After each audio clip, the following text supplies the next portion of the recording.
Question number 30.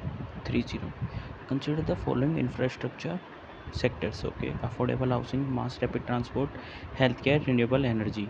On how many of the above does UNOPS sustainable investment in infrastructure and innovation initiative focuses for its investment? ठीक है, इन चारों में से कितनों के ऊपर ये करता है?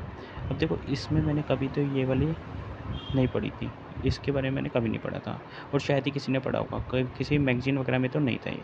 अब इसको मैंने कैसे सॉल्व किया था, मैं बोला यार ये चारों हो सकते हैं, इसलिए मैं इसमें ऑल 4 करके आया था। ठीक है, इसका आंसर कुछ अलग है। 30 में सी है, ओनली 3 दे रखा है इसका आंसर। ठीक है, ये वाला मेरा गलत किया था क्वेश्चन। अब the 29th, okay, consider the following. ठीक है, 5 चीज़ें कुछ दे रखी है। For the horizontal tax devolution the 15th finance commission use how many of the above age criteria other than population area and income distance. Okay, ये वाला पढ़ रखा था और ये वाला नोट्स में भी था, हर किसी नोट्स में भी था। ठीक है, डेमोग्राफिक परफॉर्मेंस, ठीक है, फॉरेस्ट एंड, एक बार इसे मैं क्लियर कर देता हूँ यहाँ से। डेमोग्राफिक परफॉर्मेंस, ठीक है, फॉरेस्ट एंड इकोलॉजी, ठीक है, गवर्नेंस रिफॉर्म्स नहीं है, स्टेबल गवर्नमेंट नहीं है, टैक्स एंड फिजिकल एफर्ट्स, ठीक है, इसमें 3 होना चाहिए, बी, ओनली 3। 29 का आंसर है बी। ठीक है, हाँ, ये वाला हर नोट्स में भी था, मैगजीन में भी था। और consider the instruments in the consider the investments in the following assets. Okay, 4 है, brand, inventory, intellectual property and mailing list of client. How many of the above are consider intangible investment. ठीक है, intangible क्या होता है, जो हम देख नहीं सकते और छू नहीं सकते। ठीक है, तो इसके अंदर जो इन्वेंट्री वाला है, पहले तो इसको हटाओ। ठीक है, तो ऑल 4 ये तो होगा नहीं। Brand recognition, brand value investment होता है, ठीक है, इंटेंजिबल होता है, ठीक है। इंटेलेक्चुअल प्रॉपर्टी, ठीक है, आईपीआर के बारे में हम बात भी करते हैं, इंटेलेक्चुअल प्रॉपर्टी राइट्स, ठीक है, तो ये 2 तो हो गए, तो ये भी हटाऊँ। अब इसके अंदर जो था ना, एक है मेलिंग लिस्ट ऑफ क्लाइंट, इसको कई लोगों ने इन्वेस्टमेंट समझा भी या नहीं समझा, लेकिन मैं इसको इन्वेस्टमेंट मैंने समझा था कि भाई इंटेंजिबल है और एक तरह से इन्वेस्टमेंट ही है। जो डेटा हम बोलते हैं ना कि data is the oil of 21st century, तो इसकी वजह से मैंने इसको भी माना था और मैं उसमें ओनली 3 करके आया था। इसका आंसर देखते हैं क्या है, 28 का है सी। ठीक है, अब होता है 27th। Consider the following statements. Okay, the government of India provides MSP for niger seeds. Okay, niger is cultivated as kharif crop. Okay, some tribal people in India use niger seed oil for cooking. ठीक है, एक बार ये देखते हैं कि इसका हिंदी में क्या दे रखा है। नाइजर का मतलब होता है काले तिल। ठीक है, ये हमने पढ़ रखा है। नाइजर समझ में नहीं आया तो काले तिल देख लिया।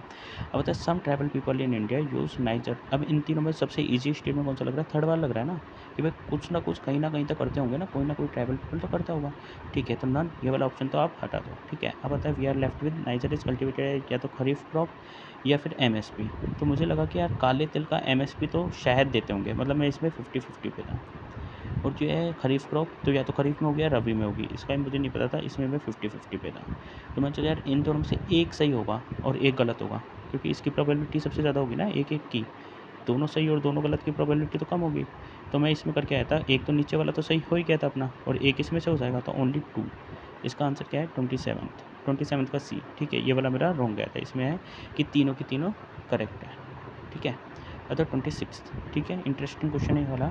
इसके अंदर क्या है, which one of the following best describe the concept of small farmer large field. कि कोई स्मॉल फार्मर है और फिर लार्ज फील्ड है। ठीक है, तो resettlement of a large number of people uprooted from their countries due to war by giving them a large cultivable area. ठीक है, many marginal farmers in an area organize themselves into groups and synchronize and harmonize selected agriculture operations. Okay, many marginal farmers in an area together make a contract with a corporate body. Okay, and surrender their land to the corporate body. Okay, for a fixed term for which the corporate body makes a permanent payment of agreed amount to the farmers. Okay, a company extend loans, technical knowledge and material inputs to a number of small farmers in an area so that they produce the agriculture commodity required by the company for its manufacturing process and commercial production. ठीक है, इन्होंने ये दे रखा है 4 चीज़ें, और इसके अंदर पूछ रहा है कुछ स्मॉल फार्मर लार्ज फील्ड से रिलेटेड।